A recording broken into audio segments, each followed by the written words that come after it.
Okay, we are moving towards the page number 7. And page number 7, first paragraph that is given, do you know, इसमें क्या दिया गया है उसको मैं समझाने कोशिश कर रहा हूँ और उसको शॉर्ट में समझाने की कोशिश कर रहा हूँ।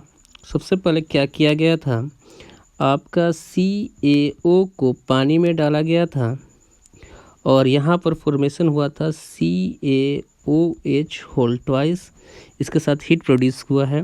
अब यही जो चूना का घोल है इसको क्या किया जा रहा है, कहीं ना कहीं एटमॉस्फेयर में कार्बन डाइऑक्साइड है, क्या है आपका कार्बन डाइऑक्साइड है, उसके साथ रिएक्ट करके CaCO3 बना रहा है।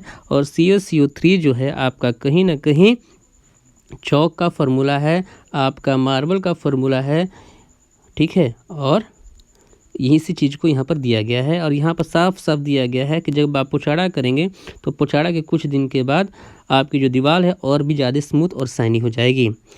अब इसको थोड़ा सा लाइन बाय लाइन समझने की कोशिश करते हैं। A solution of slaked lime produce by the reaction activity 1.13 is used for whitewashing walls, दीवार को पुछाड़ा करने के लिए यूज़ किया जाता है। Calcium hydroxide react slowly with the carbon dioxide in the air to form a thin layer of calcium carbonate on the walls. तो कहीं ना कहीं कैल्शियम हाइड्रोक्साइड जो है आपका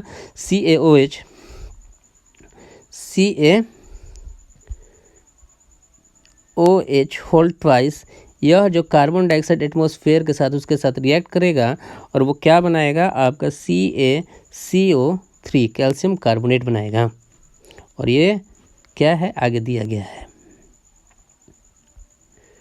calcium carbonate is formed after 2 और 3 डेज, और जो कैल्शियम कार्बोनेट है ये 2 से 3 दिनों के बाद ही आपका बनेगा।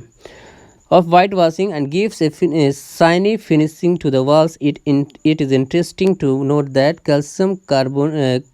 chemical formula of marble is also CaCO3। आपको जान करके काफ़ी आश्चर्य हो, खुशी होगी कि कहीं ना कहीं CaCO3 है वो आपका कैल्शियम कार्बोनेट कहीं ना कहीं आपके मार्बल का भी फॉर्मूला है।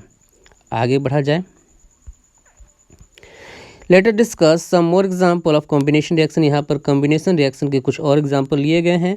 आपका पहला लिया गया है बर्निंग ऑफ कोल, क्या किया गया है, बर्निंग ऑफ कोल को लिया गया है।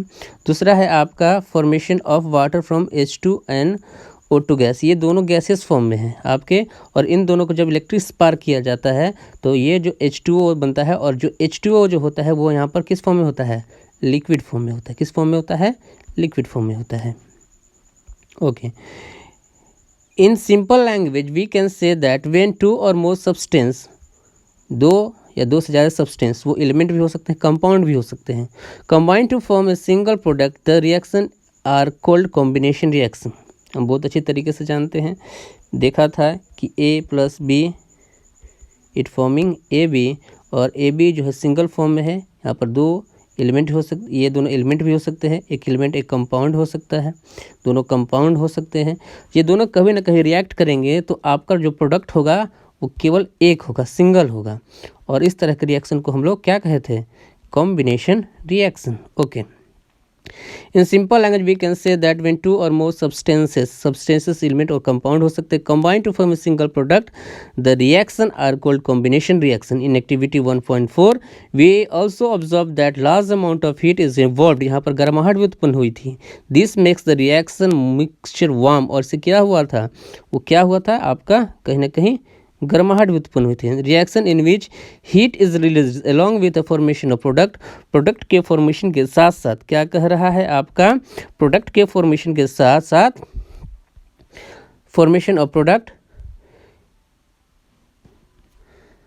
हीट प्रोड्यूस हो रहा है, उस रिएक्शन को हम लोग क्या कहते हैं, exothermic chemical reaction. Exothermic chemical reaction, A reaction in which with product heat is also produce, जहाँ पर हीट प्रोड्यूस हो रहा है, हीट इवॉल्व आउट हो रहा है, उस तरह के रिएक्शन को हम लोग एक्सोथर्मिक केमिकल रिएक्शन भी कहते हैं। Okay.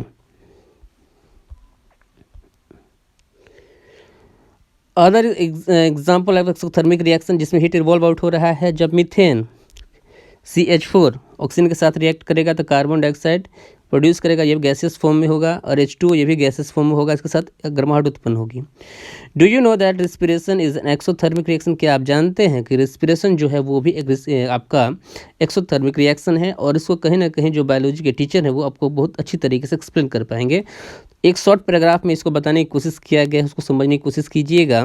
We all know that we need energy to stay alive. हम सभी जानते हैं कि जीवित रहने के लिए, अलाइव रहने के लिए कहीं ना कहीं आपको क्या चाहिए, भोजन चाहिए, एनर्जी चाहिए। वो एनर्जी कहीं ना कहीं आपको कहाँ से मिलेगा, भोजन से मिलेगा।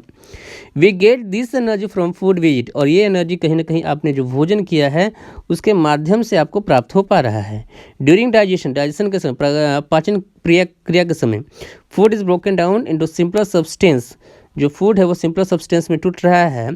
फॉर एग्जाम्पल, उदाहरण के रूप में राइस हो गया, पोटैटो हो गया, ब्रेड कंटेनिंग कार्बोहाइड्रेट। इनमें क्या है, ध्यान से देखिएगा, इसमें आपका कार्बोहाइड्रेट है, और ये कार्बोहाइड्रेट आपका ग्लूकोज में टूटेगा, और ये जब ग्लूकोज ऑक्सीजन के साथ कंबाइंड होगा तो कहीं ना कहीं सेल्स के साथ मिल करके यह एनर्जी प्रोड्यूस करेगा। मेरी बात को ध्यान से देखिएगा, इस टॉपिक को ठीक से देखिए। फूड में क्या है, कार्बोहाइड्रेट। कार्बोहाइड्रेट किस में टूट रहा है, ग्लूकोज।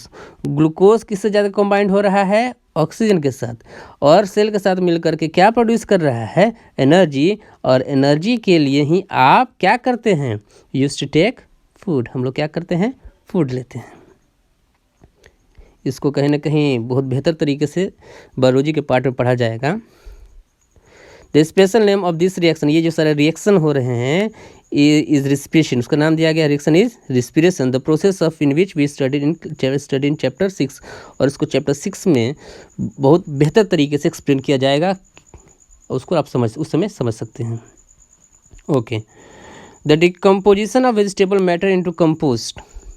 कंपोस्ट, खाद बनाना, छोटे छोटे भागों में टूटना, उसी को डिकम्पोजिशन कहा जाता है। और इसमें भी कहीं ना कहीं आपका हीट प्रोड्यूस होता है। क्या प्रोड्यूस हो रहा है, हीट। इसीलिए इसको भी कहा जाता है आपका एक्सोथर्मिक केमिकल रिएक्शन या exothermic reaction. Identify the type of reaction taking place in activity 1.1। Activity 1.1 में किस तरह के रिएक्शन हुए उसको आइडेंटिफाई करना है। Where heat is given out along with the formation of single product, जहाँ पर कहीं ना कहीं सिंगल प्रोडक्ट फॉर्मेशन हो रहा है। क्या प्रोडक्शन हो रहा है, सिंगल प्रोडक्ट। और सिंगल प्रोडक्ट के साथ साथ क्या हो रहा है, सिंगल प्रोडक्ट के साथ साथ हीट भी प्रोड्यूस हो रहा है। और जहाँ पर हीट प्रोड्यूस हो रहा है उसको एक्सोथर्मिक केमिकल रिएक्शन कहा जाता है। और साथ साथ इस तरह के रिएक्शन को हम लोग एक वर्ड में कहा जाता है combination reaction. Okay, thank you.